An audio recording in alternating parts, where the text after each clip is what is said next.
Welcome back, Aska. Thank you for joining me, and thank you for the tour of your lovely school and your students earlier.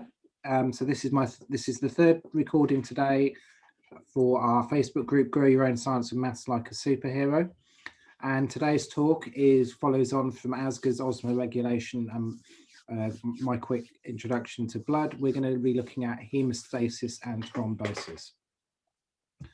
Okay.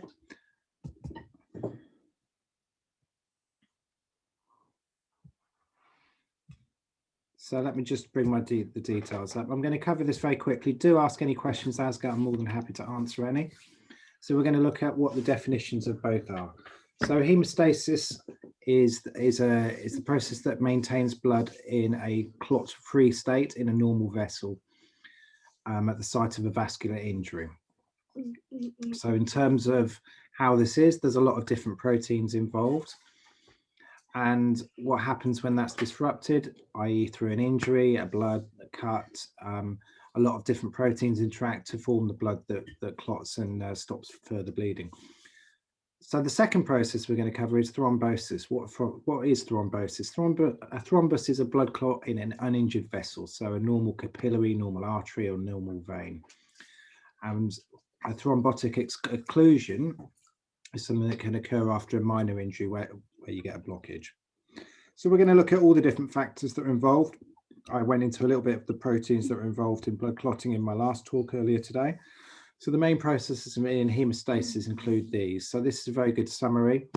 So we talked about platelets and what their role is in the blood earlier. And when you get an injury of a blood vessel, you get platelet adhesion, aggregation, and they form a plug which stops further blood loss. You then get vasoconstriction, which is the blood vessels narrowing, and you get clotting, which is a combination of protein processes that basically cause what we call a mesh, for want of a better word. And then you get repair of connective tissue. So this is quite a good explanation of what happens. So a blood vessel gets injured. We look at endothelial cells, smooth muscle cells in blood vessels, and you've also got the lumen. And we're going to go a little bit more into cell structure another time. So what occurs in blood vessel injuries, you get damage to the cell wall or endothelial cells, which exposes a range of proteins called collagen and a tissue factor, which basically attract things like platelets and cause clotting or coagulation at the site of the injury. The blood vessel contracts, restricting blood flows and blood loss, and platelets then aggregate to form a plug with thrombin formation, which converts fibrinogen into fibrin. So these are proteins. So we've got four proteins here: collagen, thrombin, fibrinogen, fibrin. And what generally happens is they cause a plug at the site of the injury, then the fibrin slowly dissolves, and the vessel then repairs. So in terms of vessel repair, you've got several layers of cells that have to regenerate. So what types of blood clotting? So Alexander Schmidt and Paul Moravitz discovered this enzyme cascade in blood clotting. So the first phase, which occurs being thrombokinase converting prothrombin to thrombin, the second phase being converting fibrinogen to fibrin, and the third phase, production of stable fibrin. So this is a basic capillary or vein or artery. So you can see the different layers of cells that we've got. We've got endothelial cells, smooth muscle cells here, and then you've got the site of an injury. So what then happens is all of the different mediators, including prostacyclins, also there's prostaglandins, and various others, attract platelets into the plug to clot and basically stop further blood loss. So collagen's a key protein in this process. Exposure to this then attracts various platelet factors. So in terms of thrombocytes, how are they produced?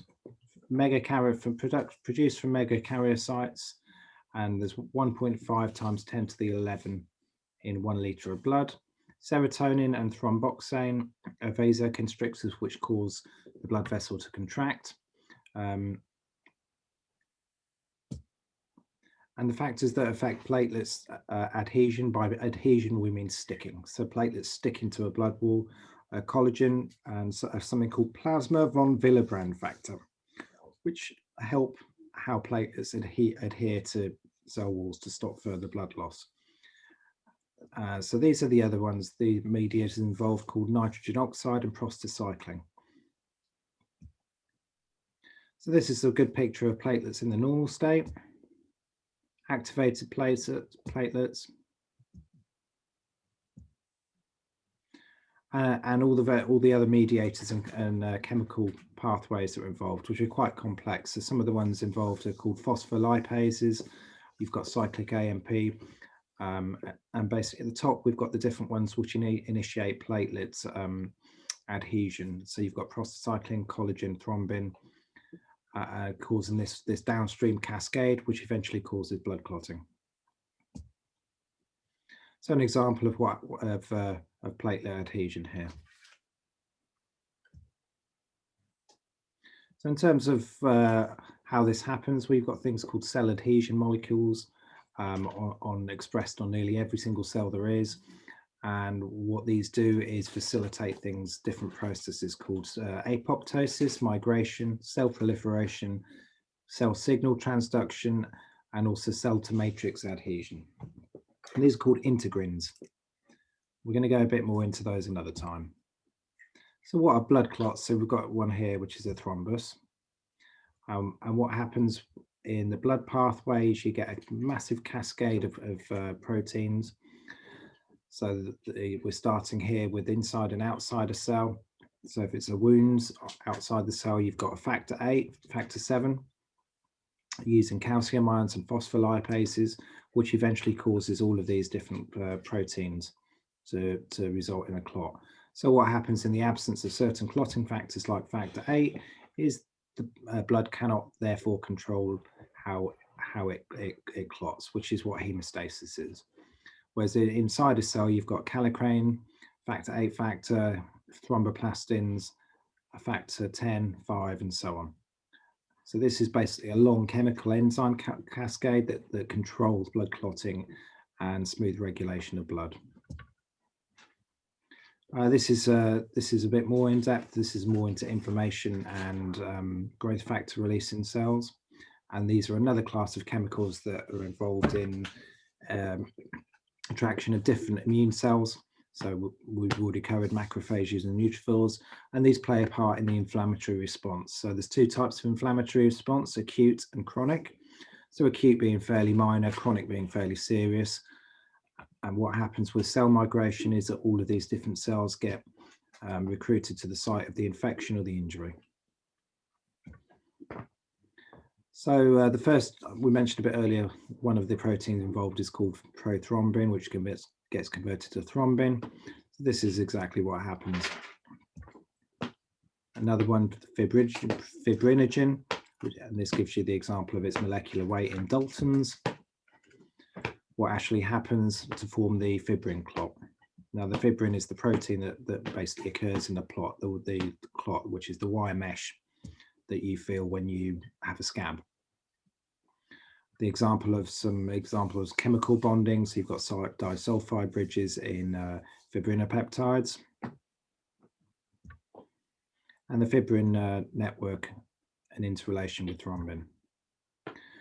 So the summary of initiation of coagulation, there's two pathways, intrinsic and extrinsic. Extrinsic is critical in blood clotting, intrinsic is in maintenance of coagulation. So in terms of what happens in the blood pathway, there has to be a control mechanism to stop coagulation within the human body and obviously stop blood loss. There is no bleeding disorders in case of lack of factor 12. So regulation of coagulation. So we've got 4 different things: serine protease inhibitors, protein C system activated by thrombin, and the regulatory influences of endothelium blood cells. And endothelial cells are those that are contained within a blood vessel. The fibrinolytic system, lysis means breaking down, and fibrin is the protein involved in blood clotting. An example of some of the serine protease inhibitors, the protein C system. and fibrinolysis. So this is splitting something into making fibrin, which then gets degraded as a clot dissolves. So we've got tissue factor acting on these, with prothrombin being broken down into thrombin, which catalyzes fibrinogen degradation to fibrin, causing a thrombus. And the danger of thrombus is that they can obviously occur in blood vessels.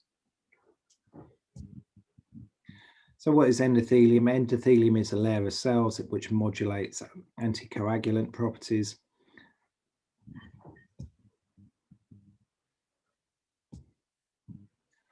And obviously the interaction between blood cells and platelets. So what control of these, the coagulation or lack of it?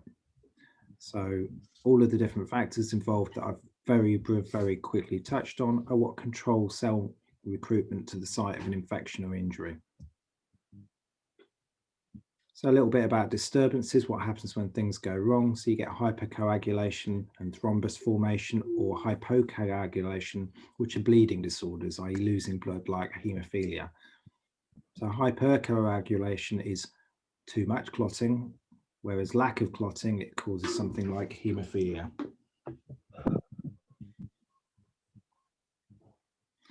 So blood coagulation, blood cells, just to finish with, platelets contain a lot of substances which activate or inhibit blood clotting.